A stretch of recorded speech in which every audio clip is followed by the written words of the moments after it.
સુરેન્દ્રનગરના વેપારીનું તેના જ શાળાએ અપહરણ કરાવ્યો હોવાનો ખુલાસો થયો છે અને ક્રાઇમ બ્રાન્ચની ટીમે 2 આરોપીઓની ધરપકડ કરી। વેપારી આઝાદભાઈના શાળાએ જ અપહરણનું ષડયંત્ર રચ્યું હતું। બંને ખોજા યુવકનો પોલીસે છુટકારો કરાવ્યો છે। તો શાળાએ જ અપહરણનું આ ષડયંત્ર રચ્યું હોવાનો ખુલાસો થયો છે અને બંને ખોજા યુવકનો પોલીસે છુટકારો કરાવ્યો।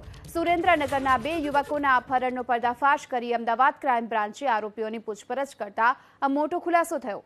આરોપીની પૂછપરછમાં સામે આવ્યું અપહરણ કેસમાં માસ્ટરમાઇન્ડ યુવકનો સાળો સિકંદર છે અને તેનો જ મોટો રકમનો તોડ કરવા સમગ્ર ઘટનાનો કારસો રચવામાં આવ્યો હતો। આ સાથે ફરિયાદના આધાર પર જમાઈના અપહરણ કેસમાં ખુદ પોલીસની તપાસમાં તે જોડાયો હતો। સુરેન્દ્રનગરમાં 2 યુવકોનું અપહરણ કરવામાં આવ્યું હતું અને આ કેસમાં અમદાવાદ ક્રાઇમ બ્રાન્ચે અપહરણકારોની ચુંગાલમાંથી બંને યુવકોને મુક્ત કરાવ્યા। તો ખુલાસો એ થયો કે આ ઘટનામાં અભિયુક્ત વેપારી આઝાદભાઈનો સાળો સિકંદર જ સમગ્ર કારસાનો માસ્ટરમાઇન્ડ છે। સાળા સિકંદરે મોટી રકમનો તોડ કરવા માટે જ જમાઈ આઝાદભાઈનું અપહરણ કરાવ્યું હતું।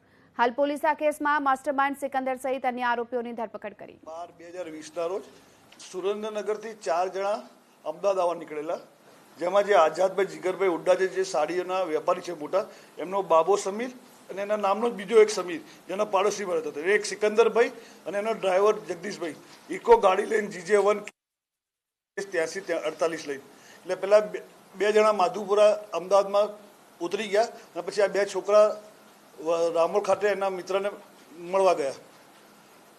ત્યાં મળવા ગયા એટલે મળીને પાછા એક મેદાન પાસે આ બંને છોકરા ઊભા હતા। ત્યાં 2 જણા આવ્યા અને એમને કીધું તમે પોલીસ છીએ, તમારી પાસે દારૂ છે એમ કરીને એમને બેસાડી દીધા ગાડીમાં। આગળ એક બાઇકવાળો જાય, પાછળ આ ગાડી જાય। પછી આ લોકો ત્રીજો માણસ પણ ત્યાં બાઇક મૂકીને આની ગાડીમાં બેસી ગયો અને આ લોકોને લઈને જતા રહ્યા। દરમિયાન આ જે છોકરા સમીર કરીને જે છોકરો હતો 18 વર્ષનો, એના બાપાને ખબર પડી કે મારા બાબાનો ફોન સ્વિચ ઓફ આવે છે, એટલે એમણે આ આઝાદભાઈને ફોન કર્યો, મારા બાબાનો ફોન સ્વિચ ઓફ, તમારા બાબાનું શું છે? એટલે એમને એમના બાબાને પણ ફોન કર્યો તો એમનો બી સ્વિચ ઓફ આપતો હતો। પછી સાંજે એની બેને ફોન કર્યો અને અહીંયા જે એને મળવા આવ્યો તો ત્યાંથી એની બેન પર ફોન આવ્યો કે ભાઈ તમારા ભાઈને કોઈ અસલાલી પોલીસવાળા લઈ ગયા છે। એટલે આમને તપાસ કરી અસલાલી પોલીસ, તો અસલાલી પોલીસને આવું કોઈ લઈ ગયેલ હતું નહીં। ત્યારબાદ આના બાપા છોકરાના જ ફોનથી જેનું અપહરણ કર્યું હતું 21 વર્ષનો જે આઝાદભાઈનો બાબો હતો, એના બાબાના જ ફોન પરથી આમના બાપા પર ફોન આવ્યો કે તમારે જો તમારો છોકરો છોડાવવો હોય તો 1 કરોડ રૂપિયા આપવા પડશે, જો 1 કરોડ રૂપિયા નહીં આપો તમારા બાબાને અમે મારી નાખીશું અને જો પોલીસને જાણ કરીશું તો પણ અમે આમને જીવતા નહીં છોડીએ। એટલે એના બાપો ગભરાઈ ગયેલો કે તમે ગમે તે કરો, હું 1 કરોડ રૂપિયા લઈ તમે કહો ત્યાં જઈશ પણ મારા બાબાને મારતા નહીં, એવી વાત પણ થયેલી।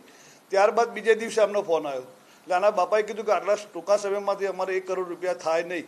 એટલે રજકના અંતે 40 લાખ રૂપિયા નક્કી કર્યા કે 40 લાખ રૂપિયા લઈને તમને હું કહું કે તમારે વડોદરા આવી જવાનું। બપોરે 2 વાગે અમે રાહ જોઈ, કોઈ ફોન નહીં આવ્યો। આખો દિવસ રાહ જોઈ, કોઈ ફોન ના આવ્યો। બીજે દિવસે આખો જતો રહ્યો, કોઈ ફોન ના આવ્યો। સાંજે 6 વાગે ફરીથી ફોન આવ્યો કે ભાઈ તમારે 40 લાખ રૂપિયા લઈને બોરસદ ચોકડી પાસે આવી જાઓ। આ તમામ બાબતની જાણ શરૂઆતમાં આઝાદભાઈ અમારા પોલીસ ઇન્સ્પેક્ટર છે બલોચ નાઓને કરેલી, એટલે બલોચ સાહેબે અહીંયા અમને બોલાયા। પછી આખી ઘટનાની જાણ મેં CP સાહેબને અમારા JCP સાહેબને કીધું। CP સાહેબ અને JCP સાહેબે એમની ખાસ સૂચના હતી કોઈ પણ સંજોગોમાં બાળકોને કંઈ થવું ના જોઈએ એ પ્રમાણે બાળકોને છોડાવવાનો પ્રયત્ન અને તમે મહેનત કરો।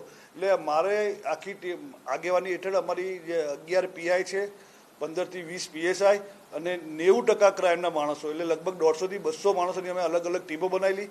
1 તારીખે અમે આખું જોયું કે ભાઈ બગોદરા, રાણપુર